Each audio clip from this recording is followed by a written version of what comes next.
What is up, everyone? Welcome to a special Thursday night football preview show edition of the Renegade Roundtable. I am Jeffrey Kirby. With us, we got our boy, our man, the myth, the legend himself, Caleb. He's back this week for a big show. What is up? How you doing? I'm doing all right. How are you doing? I'm doing absolutely wonderful. And I'm going to explain to you why I'm doing wonderful. We're just going to go, we're jumping right into something that's going to lead into what happened on Sunday. So we will get into that here momentarily. Okay. What you and me were discussing earlier today was, for those that don't know, my radio idol that if you want to call him that, Ken Carman, he did get some flag by Steeler fans. I love it. Shout out to Steeler fans for that. But he has been, in a quote, he's been put into a shoe, aka he's been getting very pissed off at this whole TJ Watt versus Myles Garrett thing. It's been great. Shameless, or I guess unpaid testimonial. If anyone does listen to their show, you heard it. And it was great. I told Caleb about it today. He went back to it and listened, and it was just great. See, you sent me that message. You were just like, "Hey, check this out. They're going nuts." And I was like, "Okay, I want to hear." So I clicked on the replay, and I was reminded within like 30 seconds of just why I love not being in that market anymore. Because when I was in that market, I would listen to the radio show because it's sports talk radio. You got to have something on in the background when we're working or something like that. Man alive, do I not miss the nonsense. They are Cleveland people drive me right up the wall. But I did have to listen to the whole thing because you told me to, Jeff, because it was funny. It was funny. It was entertaining. And for me, what made it entertaining was just earlier in the week, they do an interview every week with the notorious Aditi Kigabala from the NFL Network. Everyone seems to absolutely blast her into no tomorrow. I personally love her, and I love what she does, and I think that her job is a lose-lose situation at all times. Although if I could ever have that job covering the AFC North, that would be a dream job for me. But you look at that, and you look at the interview, and they said, who's the defensive player of the year, Myles Garrett or TJ Watt? Of course that question's going to pop up. She, of course, says TJ Watt. That's no question about it. And they get so pissed off. And then she mentioned how she had talked to an NFL executive saying that he should be getting MVP votes. Granted, TJ Watt MVP in the title. And that's from an NFL executive. Do we think he's going to win the MVP? Not a chance in hell. No. But when you have a defensive player where we already know, what's up, Marcus? We already know how hard the last time that we seen a defensive player win MVP was Lawrence Taylor. But the fact that you're able to get your name mentioned in that is pretty damn incredible. Especially since this is one of the sports where all these people who have a vote, they're not voting first, second, third, fourth, fifth. They're voting one vote. Yes. So anybody who, and anytime you get a vote, it's because you were picked as somebody's MVP. Right. In these other sports, we see like ranked list of 1 through 5 or 1 through 10, and all the points add up. Yeah, like the Heisman, like how we see most of the professional sports in the United States. The NFL MVP is just one vote. That's your MVP. Yeah. And so even that he's in the conversation to have a few votes is a big deal. And it, like you said, when we just mentioned the Heisman's, where it's like, all right, you'll see. You know, for an example, number one, for me, I personally, do I want Kenny Pickett or C.J. Stroud to win Heisman? Absolutely. But do I think it's going to happen? Probably not a chance of hell. I think they're going to give it to Bryce Young. But it's like, all right, number one is Bryce Young. Number two in voting was, for this argument, Kenny Pickett. Number 3, C.J. Stroud. Aiden Hutchinson. Number 4. Like when we hear defensive players making making to the Final Four in the Heisman, it's like, all right, that's impressive, but it's not the first time we've ever seen it. It's rare to have a player legitimately have MVP aspirations, and it's already hard enough for a player that's not a quarterback to win MVP. And for that to happen, and then you look at the argument that could be made. I mean, like I said, do I think it's gonna happen? I think I have a better chance of getting an 8-pack than that happening. But I think at the end of the day, you can make the argument. Look at what TJ Watt, when he's played the whole game without being hurt, or those games where he did not play the full game, the record is terrible. Out of the 6 wins that the Steelers have, 4 of those games, TJ Watt played the whole game. You just saw what happened on Sunday. 3.5 sacks. He had clutch, and that's where I think this comes into play. Clutch moments. And when we talk about Myles Garrett versus TJ Watt, I remember sitting next to a Browns fan, because we were at a restaurant where they had both games going on. It was week 2. It was Cleveland and Houston, and Pittsburgh and Las Vegas, which granted was one of the games where TJ Watt got hurt and did not play in the second half. But I remember TJ Watt making plays and him specifically saying, "Where the hell is 95?" Because he likes to use numbers. He doesn't like to say names. Where the hell is 95? You don't see number 90 in the Pittsburgh having that issue. He's all over. And you see that. You look at, and Myles Garrett, 4.5 sacks against Chicago. That's great. I'm not going to take anything away from that. 4.5 sacks, that's pretty hard to do. What's up, Cardinals Storm? I see you in the comments as well. But at the end of the day, you look at what TJ Watt did in this, just for an example, just in this Baltimore game. In that final drive, or he had the strip sack. He had another sack late in the game as well. And then hell, in Seattle, do we got to forget that he had 2 sacks in overtime? One of them being basically the game-winning play. That's where I think this comes into play. TJ Watt is having those clutch moments. And again, for those that watched the interview, he was like, Ken Carman was like, where are these impact moments?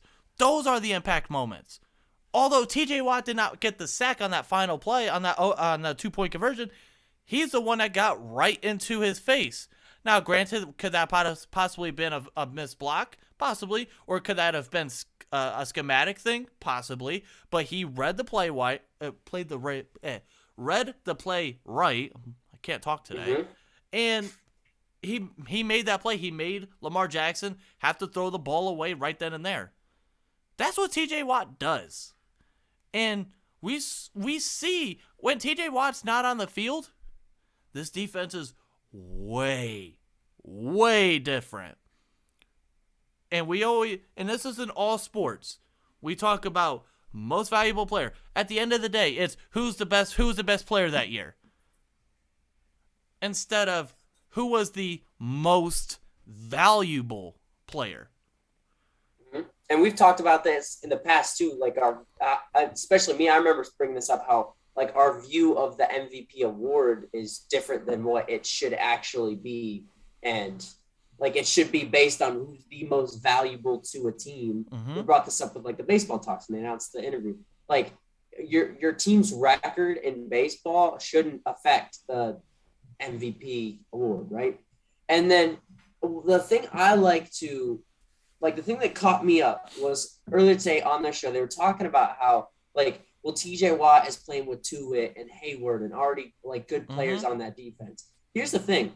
TJ Watt is a presence which elevates the play of everybody else on the defense. Look at what Bud Dupree did when he was able to finally break out and then having to pass block for both and scheme for both Watt and Dupree. Help Dupree out. I mean, look at Highsmith. Highsmith is amazing, but you don't think that Highsmith, the rest of the players on the defense are not elevated with TJ Watt's play? One, and two, because TJ Watt is playing with better play, like he's not that good, he's playing with better players, then why isn't Myles Garrett elevating his players to being at this level?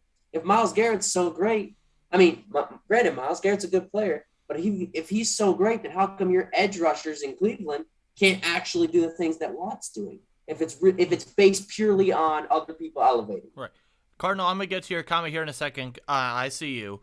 When you look at that, look at what Bud Dupree was doing before TJ Watt, not even his rookie year. It took until 2019 for Bud Dupree to really start to bloom. And why was that? Well, Bud Dupree had to be the premier pass rusher because James Harrison towards the end he wasn't the James Harrison that we all know and love, and he had to be that guy. And what happens with that is he wasn't the greatest, and then TJ Watt comes in. Obviously, we know TJ was playing the blind side and Bud Dupree was playing the front side, and then they flip-flop because they felt it was more comfortable for both of them. What happens? They work great. Now, Cam Hayward, you want to talk about elevating players and all that? Cam Hayward, we all understand. He was great before. He's been great throughout his career. And so you have that. But like you said, Bud Dupree, TJ Watt was part of the reason why Bud Dupree is getting paid $15 million in Tennessee. Look at what Alex Highsmith is doing this year. Now, don't get me wrong. Alex Highsmith, which we've had his father on, shout out to Mr. Sam. We all know that he's a good player. But at the end of the day, we all know that TJ Watt is helping that as well. And yes, you could say Cam Hayward is helping out as well. But again, when you look at the fact that, and people want to say, Myles Garrett's missed games and this, that, and the third. Okay, well, that's part of it too, because TJ Watt's been more available. What do you always hear in sports? Availability is the best ability. But I'm not even going to mention that. So then I looked at I took a deep dive into this last night. TJ Watt is averaging more sacks per game throughout their careers. It's by a slight margin, but it still is there. More forced fumbles. I mean, you look at that and the stats show. And I remember when in his interviews or when Ken Carman was talking about stats don't mean everything. You're right, but also at the same time that kind of made it seem, you take away the stats and you look at just impact. One player's making clutch plays in the fourth quarter. One isn't. Or there's less of them. I think TJ Watt has more impact plays in the fourth quarter this year than Myles Garrett does in his whole career. And real quick before, I want to get to Cardinals' comment here. It says, TJ is going to get Defensive Player of the Year, but would it surprise me if Aaron Donald gets it because he stays getting snubbed, shaking my head. Thoughts? I think if TJ gets snubbed this year, it will be the biggest snub out of all of them. Because Donald's numbers are like not like the difference is, but like before you can make an argument for either one, TJ's up here this year. Donald's a little bit down here, and it's pretty clear the difference. And if he gets, and I mean, Donald is in LA. You can make a case that the NFL wants the LA market, wants the superstars out there, wants those teams to do well. And you can make that case all you want. Donald is the superstar they want to market, but like it's getting harder and harder every year to snub TJ Watt. Would I be surprised if he gets snubbed? Absolutely not, because the NFL has done that many times before now. We've seen this. Do I think it's going to happen? Maybe, but this is the most confident I've ever been that Watt should get Defensive Player of the Year, especially too counting the time he's missed this year. Right. That's a factor people aren't like thinking about and mentioning in their argument. These stats are on Watt playing only 14 of the games compared to 16 of the games.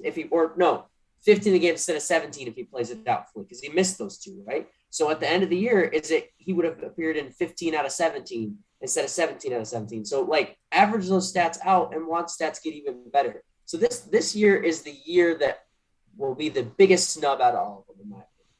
And here's another thing too, when we look at this, and I didn't mean for this to turn into just pretty much a TJ Watt show. We will get into Thursday Night Football tonight, but this is just how things have.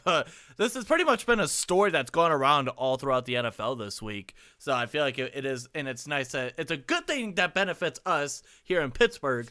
But you look at this, and one of the things too about TJ is the fact that, and this was an argument that I heard that I didn't like, where TJ Watt, he's elevated more because he was drafted by the Pittsburgh Steelers, who is known.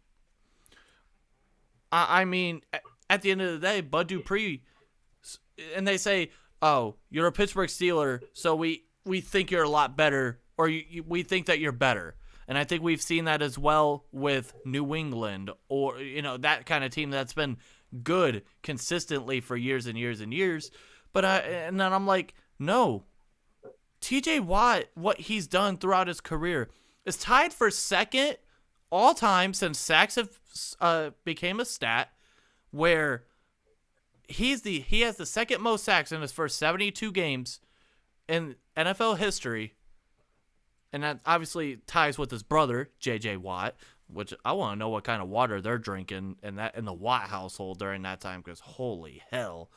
And then you have Reggie White, who has like 80 career sacks in his first 72 games. That's just, Reggie White was ridiculous, and it's just a whole nother level. Yeah, that's a whole nother level. It's going to be a long time. Now, that record could possibly become not easily, but I think it's more obtainable now with an extra game and who knows, and when the next CBA comes up in 9 or 10 years, when they're going to boost that up to 18 games. The record I see going next is the single season sack. Sack. And that's another thing too. And here, I do want to give cause to pause about this Defensive Player of the Year race, because she mentioned, or she mentioned Aaron Donald. Aaron Donald's been getting mentioned, but when we look at this, I haven't really paid attention to Aaron Donald, or not paid attention. That's the wrong way of saying it. I really didn't think that he was going to be a king. I really thought throughout the stretch is going to be between TJ Watt and Myles Garrett. And I'm not taking this 100, right now. Recency bias could say something, because we just witnessed TJ Watt have 3.5 sacks, had an amazing game on a game where everyone was watching Jim Nantz, Tony Romo, all of them calling the game. But you look at this and say, what if TJ Watt goes out there and next 5 games maybe only has 2 sacks? Hypothetical. But then Myles Garrett, he goes out there the rest of their week, and he goes out there on a tear. I think then at that point, then it becomes a Myles Garrett thing, and it's going to be who could play better down the stretch.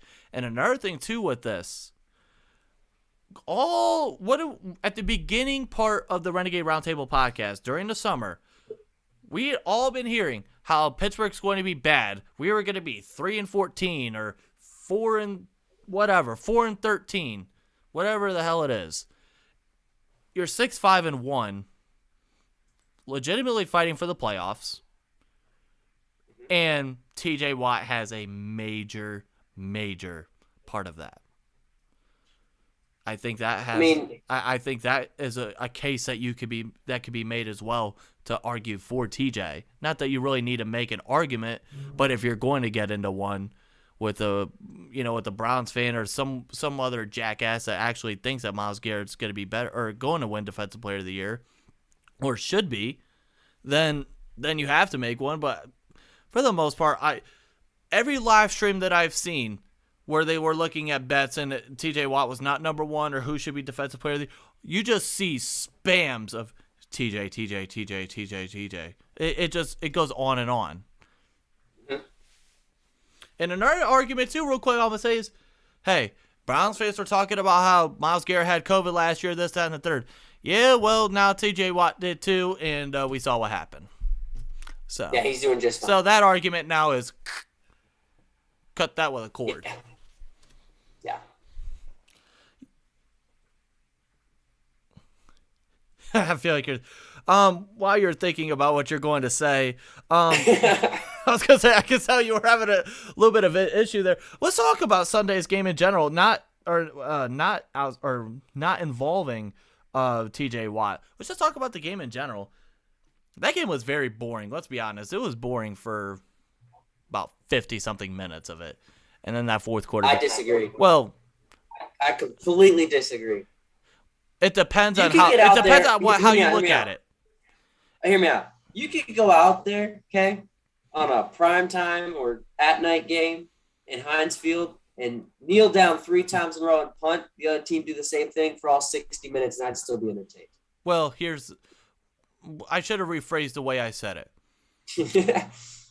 Fans that are not a part of the AFC North fan base would have thought that game was boring. Well, fans who aren't a part of the AFC North fan base need to change their fandom. Well, there you go. Change over to the black and yellow. We will still accept you. If you want to apply, hit up my DMs or Caleb's DMs with the application, and we will review those. But you look at because we look at the history of this game. Hell, let's just mention the 2008 season, where both games were very low scoring.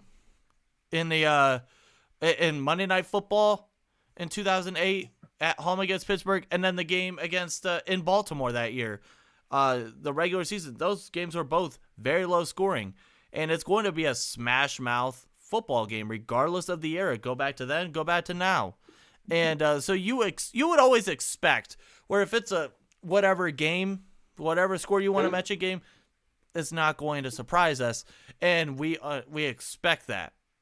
It's always going to come down to the wire. Look at how many games in this rivalry have come down to the wire. See, I was even watching with some friends here at school who are Steelers fans. We just kind of congregated and watching it, and I'm like, how many of these stupid Baltimore games are going to have to come down to the last play? Like, why is it always Baltimore? Yeah, well, look at last year. Last year in that game, in that whole fiasco where black and gold. But you look at last year and that fiasco that we call the Wednesday night football game against them, it came down to literally about this close. 2019, you had the one game where Mason Rudolph got his head completely decapitated. That went to overtime. And then you have I'm trying to remember. Oh, and then you have the other game. That was kind of an game because they were resting starters. And then 2018, you had one game. I'm trying to remember. You lost one of them. I remember that. I didn't know. Hold on. I got to pull this up. I was gonna say, I remember the one game we lost in 2018 because that's at the beginning of the year. I think that was in Pittsburgh, if I'm not mistaken. Someone please refresh my memory if Caleb doesn't beat you to it. Let's see. What year were we thinking? 2018? Right. First game was a home game for us, and we lost 26-14. Yep. Okay. And then how did that? The second one went us 23-16. We beat them in Baltimore. Okay. I think I don't remember that game because I think I was somewhere else watching that game, or I wasn't able to watch that game, or I was doing something or whatever. But yeah, just go down the history, and these games are just going to be ridiculously close, and they're always nail biters, and it's just. And then on top of that, you have the chess match between Mike Tomlin and John Harbaugh. That in itself. I mean, shoot, what is the record now? Like, what is it? 28-30 or No, I think it was. It's within like 2 games. Huh? It's within like 2 games of each other. I think it was. Like Tomlin I has think a going 2-game into that lead. game it was like 15-14 or something like that, or 16-14. Yeah, so what is it? The 28, 29, 30 games, something like that. I think I think it's like 14-16 or something like that. Which is insane. That could go down as one of the better coach. Well, you don't really hear about coaching rivals, but that could end up going down as one of the better ones, just because of how close the rivalry is. It's not like I'll give you the reference for it, even though this game has passed. It's not like an Ohio State-Michigan rivalry, but can I say one thing? I am actually, I always love having you on the show. If there was one show that I was grateful you were not on, it was the show. Oh my word! I was like, oh man, I wish I was on this week so I could just absolutely rip into him about how pathetic his franchise. Listen. Program. I'm pretty sure you guys went into a tangent, or I went into a tangent about that. Which, by the way, that reaction video that I did on the Renegade Roundtable YouTube has now become the most viewed video on the channel. Really? So yeah. Hold up. I don't believe that. I don't believe this is possible. Give me 1 second here. I'm telling you, look it up. It is actually possible, and it did. Because here's what happened with that game. That game, or that video, it was all right. It was doing okay. And then one day I wake up and boom, it just started going nuts. I think I could get the exact. Let me get the exact number.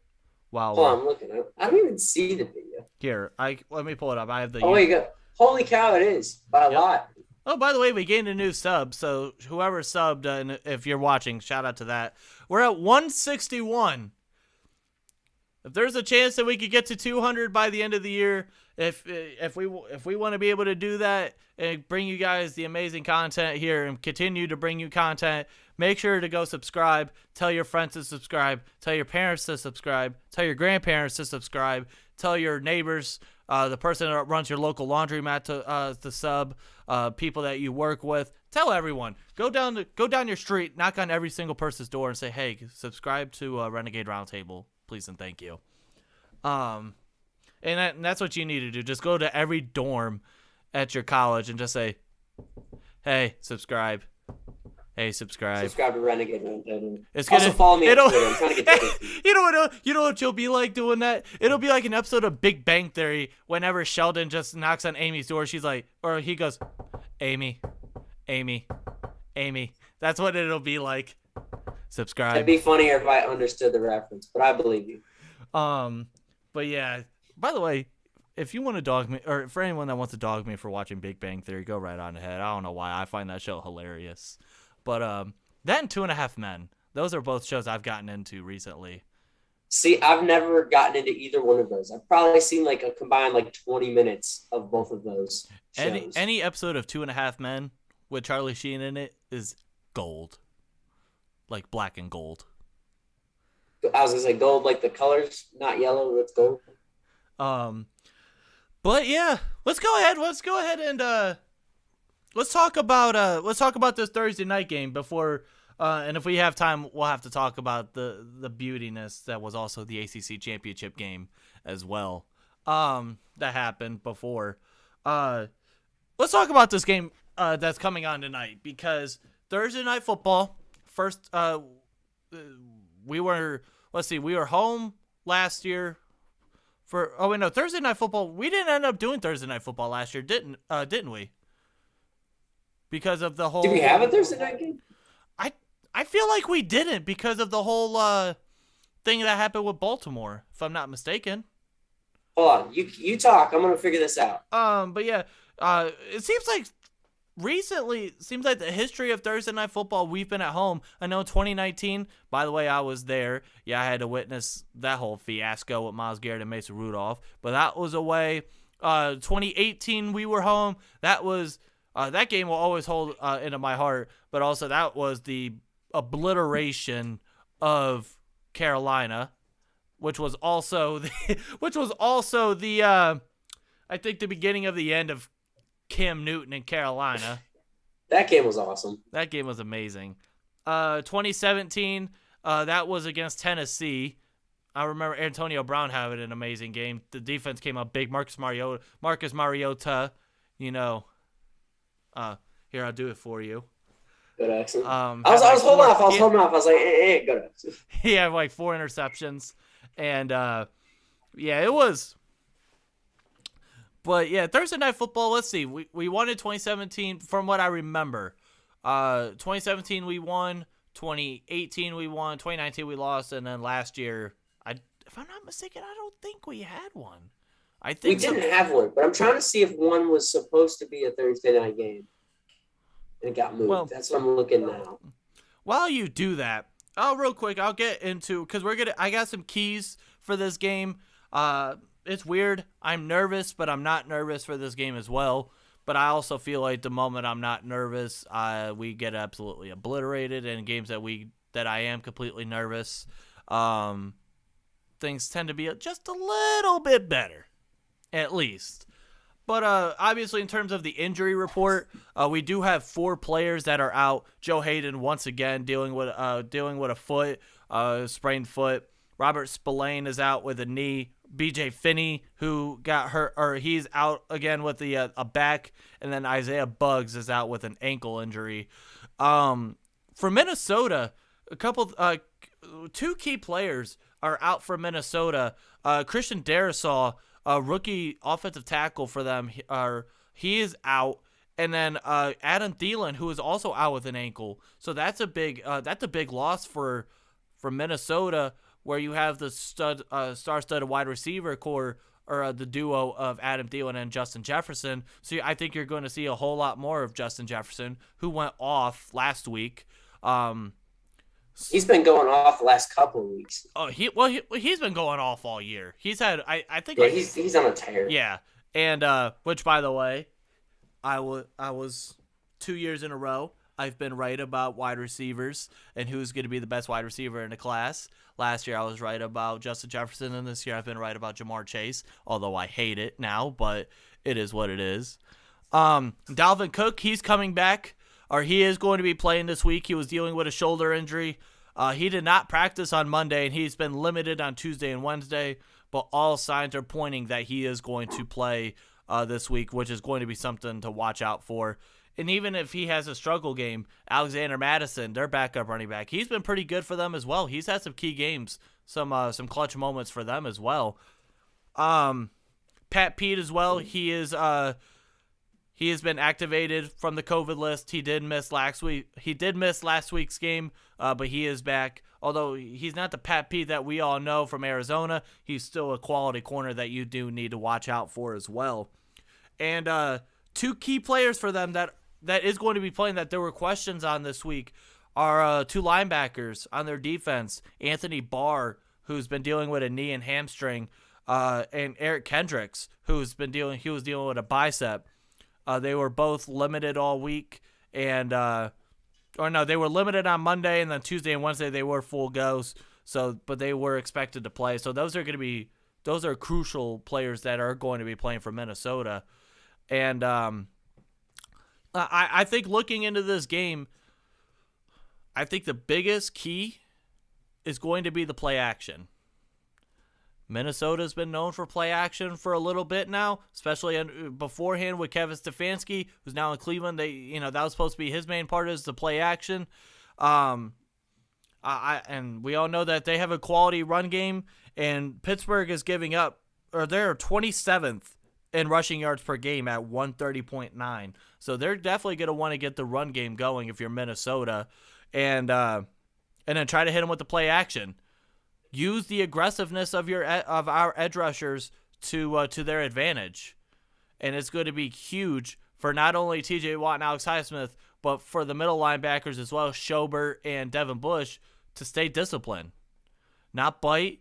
And I think those are going to be crucial things to watch out for in tonight's game. And then obviously you got Justin Jefferson. He's a guy that you need to watch out for. Last week he went on an absolute tear. I believe he had I know for a fact he had over 170. It might have even been over 180. So he's definitely in with, like I said, Adam Thielen being out, which hurts my fantasy football team this week in a crucial matchup for me. You're going to see a lot of him, and I think you're going to see a lot of KJ Osborne, who's been very good for them this year.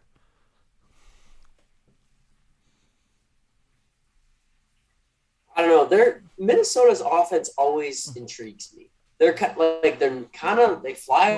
the radar of the NFL. Well, like a Kirk Cousins led group, they kind of fly under the radar. They kind of just go like nobody really talks about them. Nobody really watches them. But they've had like key people in this year. I mean, with Thielen's out and Cook is out, but even Madison coming in, Jefferson, like they have key people that stars on their offense that just don't get talked about, and they're like kind of silently explosive. Right. So this is a team that no matter who's in there, no matter who's wearing that purple, is like has a chance to just silently torch you, and nobody would know about it. Yeah, and when you talked about their offense, well, they're sixth in total yards per game with 384. Or 384.9, so basically round that up to 385. They're seventh in passing yards per game at 271, which Kirk Cousins, he's one of the more controversial quarterbacks when we talk about quarterbacks in the NFL. He falls into that weird category of he's not trash, he's not terrible at all by any stretch of the imagination, but he's not in that elite category. And in today's NFL, which I think this is a terrible, and I hate that we've gone to not you or me, but the way that this conversation in general has gone with quarterbacks, where you're either elite or not good. And the term franchise quarterback has become a negative connotation, similar with game manager, who's been with the negative connotation there. And because you have guys, Jimmy Garoppolo, he's not trash by any stretch of the imagination, but he's also not elite. What do you hear about Jimmy Garoppolo?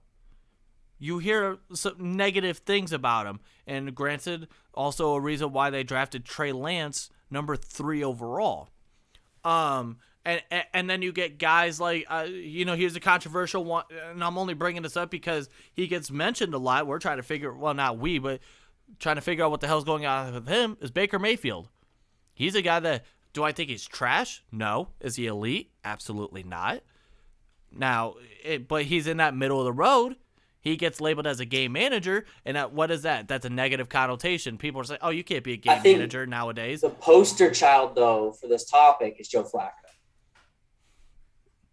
But I think the reason why you can't, well, because at that time, when he was the guy at quarterback for Baltimore, being a franchise quarterback was a good thing, and that was an okay level in the discussion. Nowadays, it's you're either elite or trash. It's one of the two, and I hate the fact that the conversation of trying to talk quarterbacks is how it goes. There's nobody is like serviceable anymore. Right. Everybody's you're either a superstar or they did cut you. You're off. Yeah. And that's a lot of the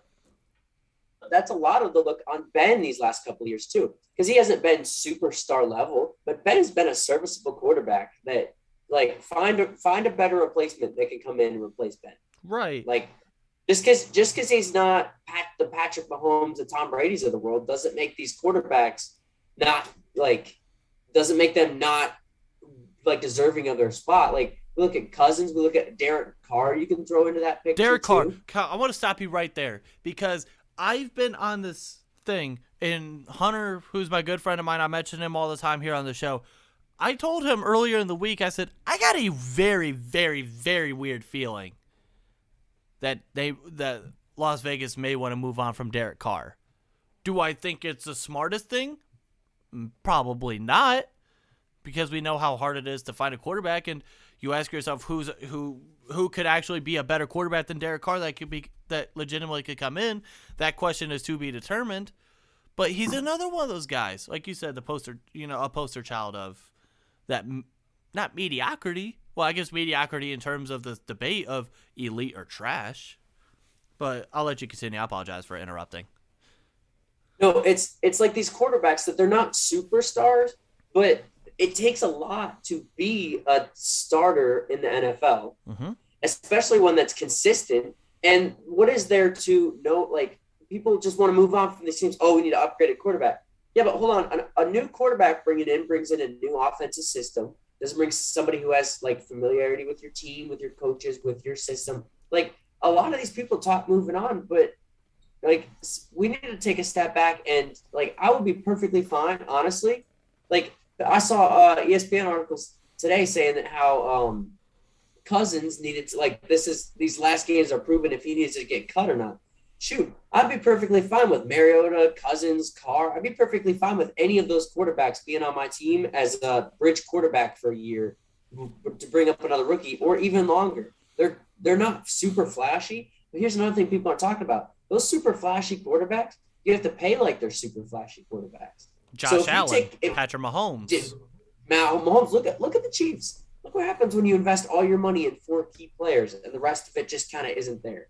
You know, sometimes you get what you pay for, but some of these other guys aren't necessarily as bad. I mean, shoot, look at the guy from what's his name? Minshew. I would take Minshew at this point. Gardner Minshew was just a decent quarterback who was just serviceable and could do his job. Like that doesn't make him. Now there are some trash quarterbacks in the NFL that don't deserve their spots and yet somehow still do. And there's some guys that, and you can make a case for a lot of guys that have come through over the years. And there's a reason why those guys don't get consistent back-to-back starts like some of these Derek Carrs and Kirk Cousins of the world. Like if Kirk Cousins was really this trash quarterback that everybody talks about, then why isn't he a meme like Nathan Peterman? Why is he on the same team? Why hasn't he been cut from Minnesota so far? Why didn't he just get an extension too? Yeah. Why? Like these quarterbacks, like there's a market for these quarterbacks. Just because you're not the top 5, 6, 7 quarterbacks in the league doesn't make you a bad quarterback. And a lot of people, part of it is the younger generation is marketing a lot to stars. There is no team. It's all about who can build it's the NBA super team mentality. That right there. The NFL. That right there, you stole my thunder. I think the NBA has a lot to do with it because nowadays you see in the NBA,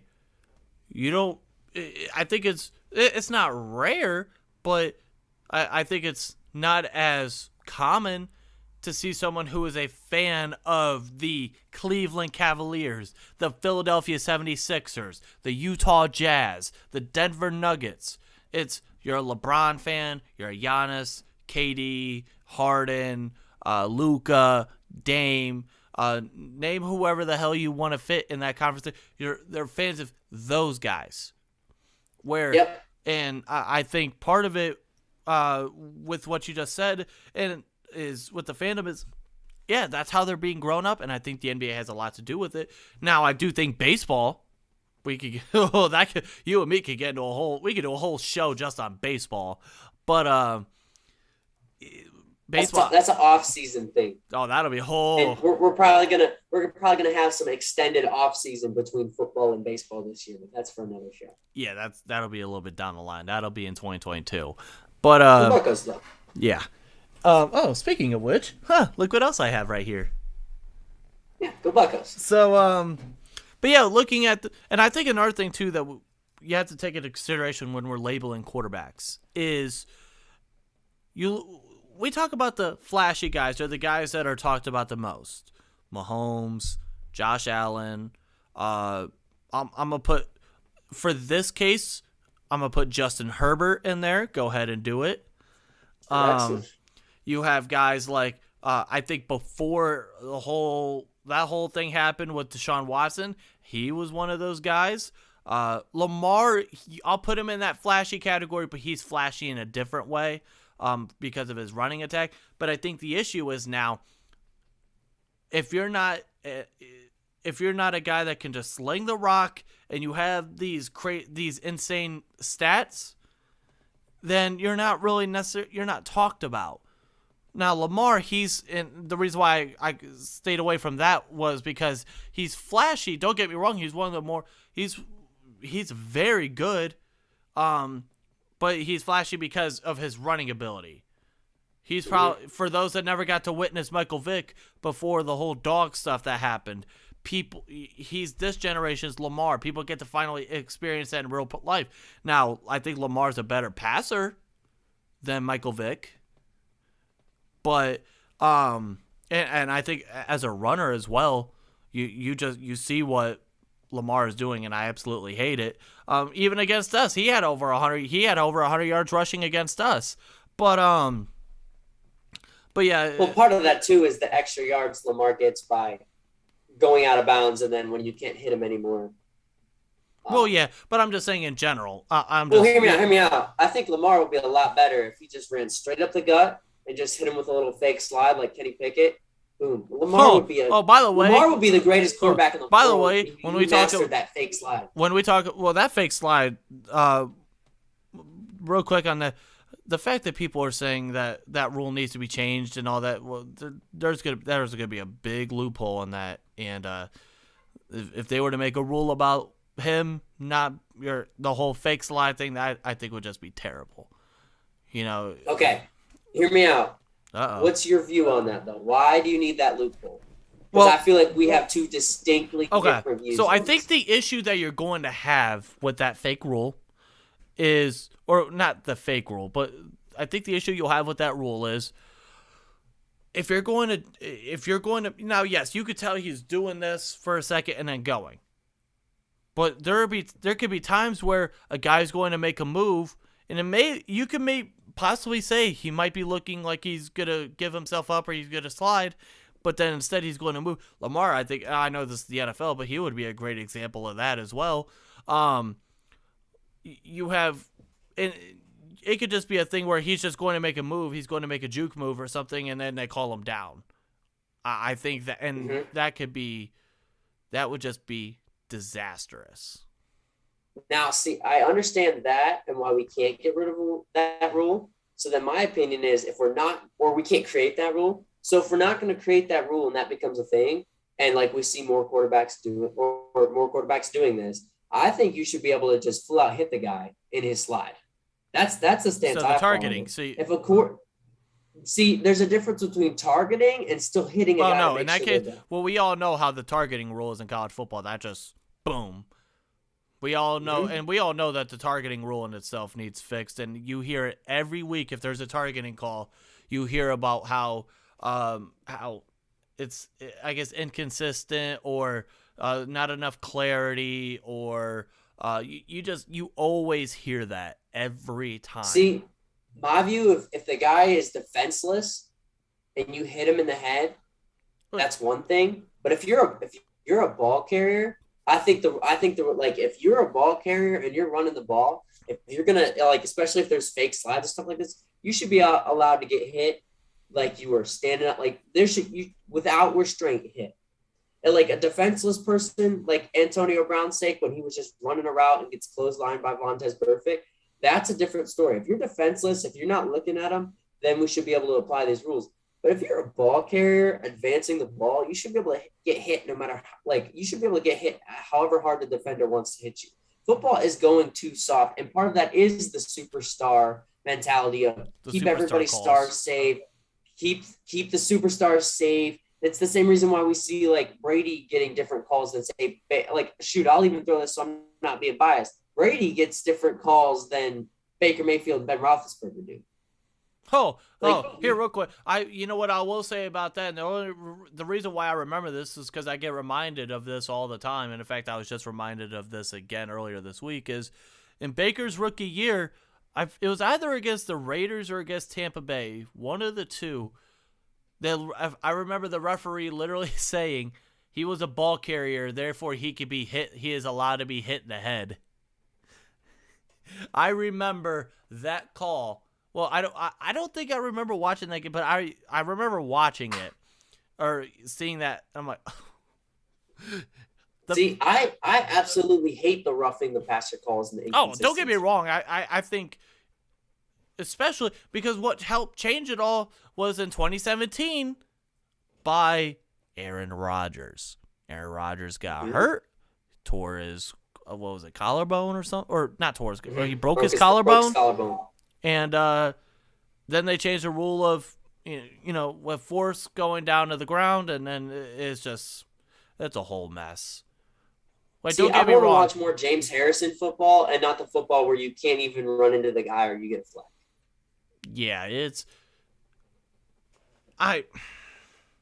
Yeah, that's one issue is the fact that that football is getting soft, and yes, I understand that I understand the reasoning behind it. I understand it's the safety and the health of the players and all that, especially when it comes to concussions. I get it. But just as a viewer of the game, you loved seeing those booms. I just did a video not too long ago of me reacting to the hardest hits and the biggest booms. Because I think if these players that I'm about to mention played in today's NFL, they wouldn't last.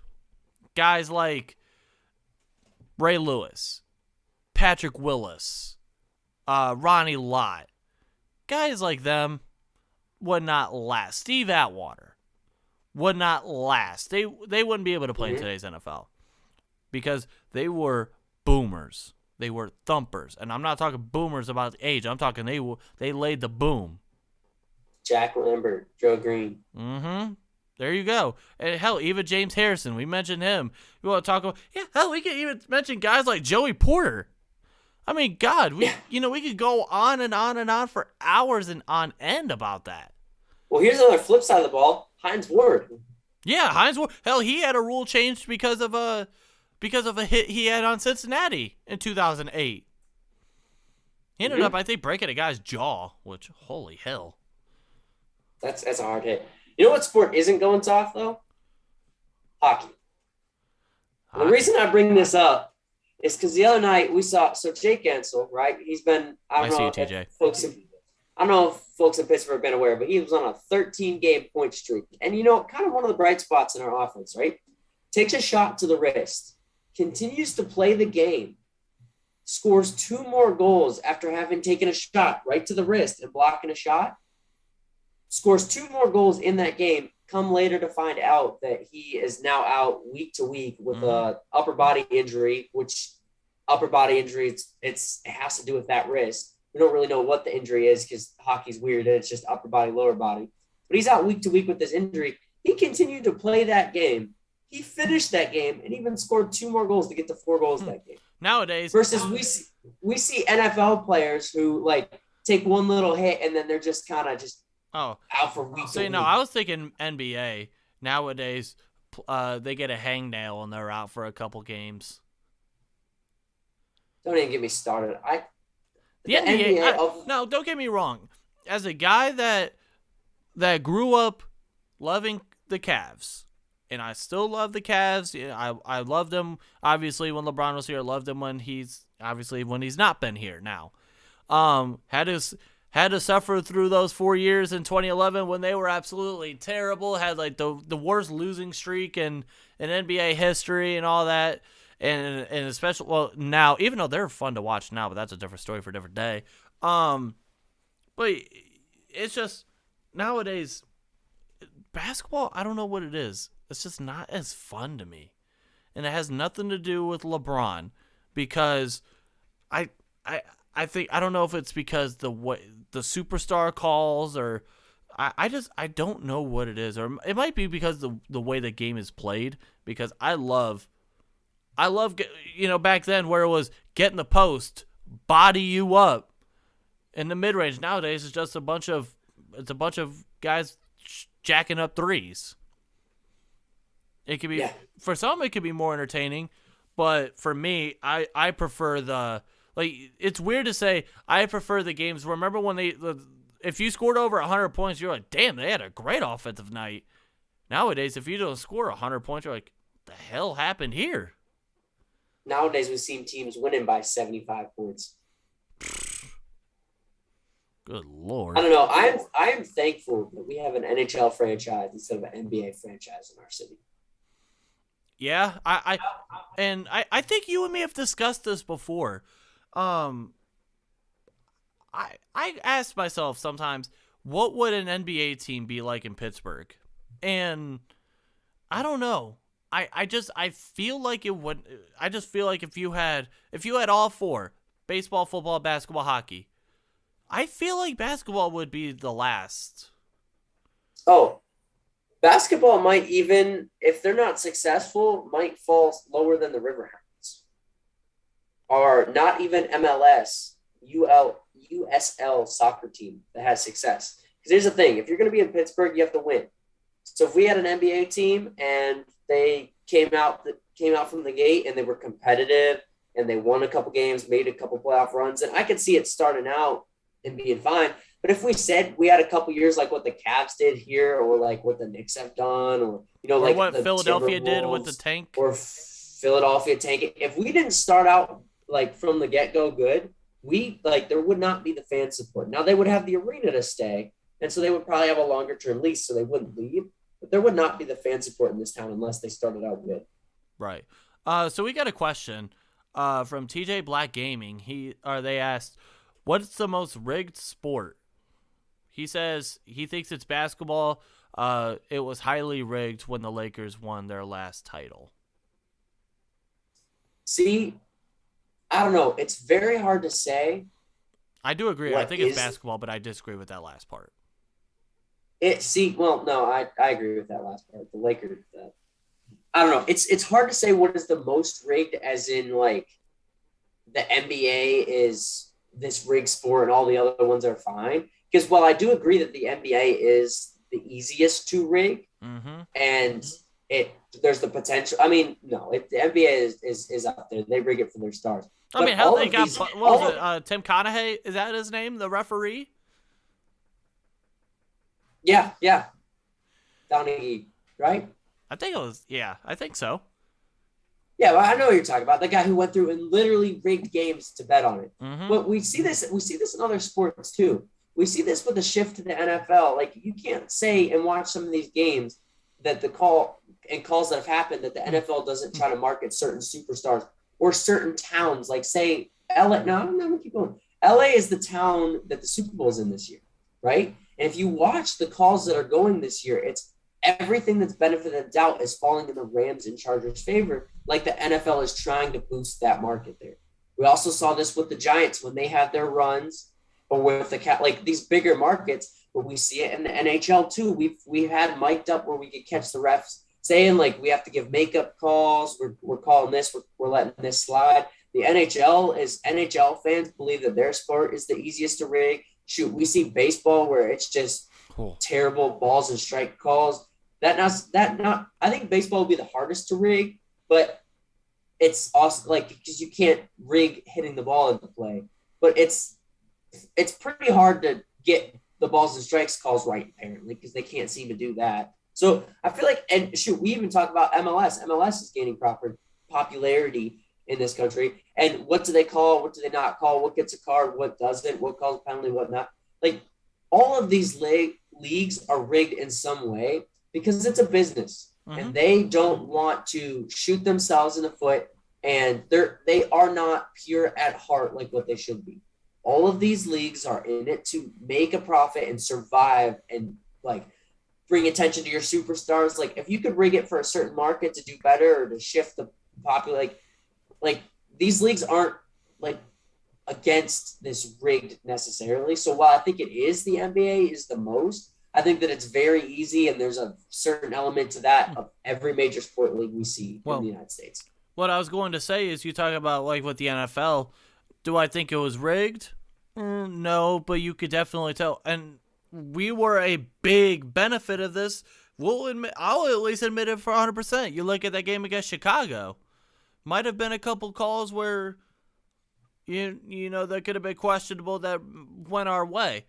Well, they also lined up offsides 4 plays in a row, which is just ridiculous. Oh no, I'm not saying, but it's just like that's just on coaching and Matt Nagy, and you know every arena you go to, you just have chance of say fire, or it was like fire Nagy, or Matt Nagy needs to go, or whatever the hell chant they want to choose in Chicago, who by the way did just lose to the Cavaliers, so there you go.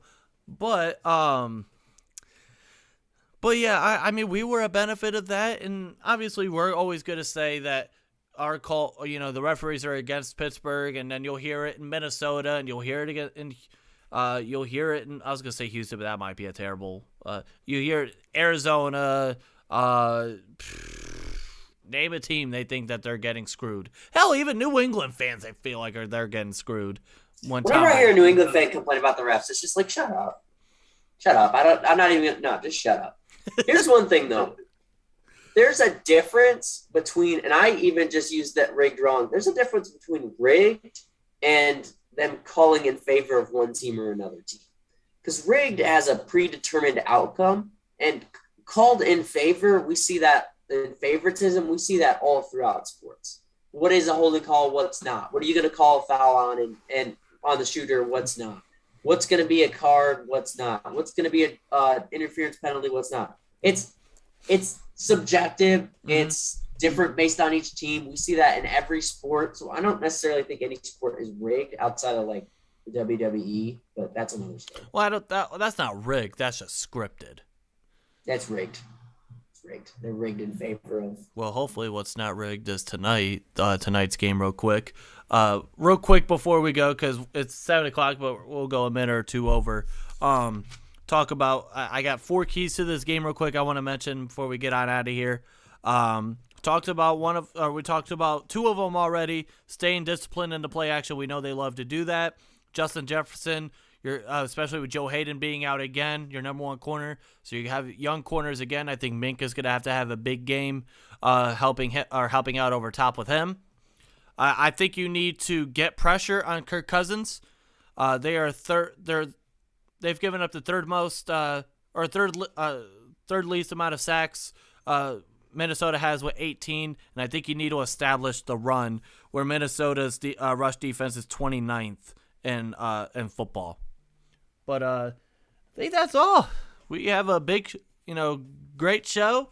Love seeing you again here, and we had a big game coming up here shortly. Final score predictions real quick before we get out of here. Lot to a little Pittsburgh. No, I'm scared. I do think it's going to come down to the wire one way or the other. Let's go 24-21. Either way. See, I was going to go 27-24. All right, well, we both have the same idea. Both in the 20s and both by a 3-point game. Yep, sounds about right. Thank you everyone for tuning in.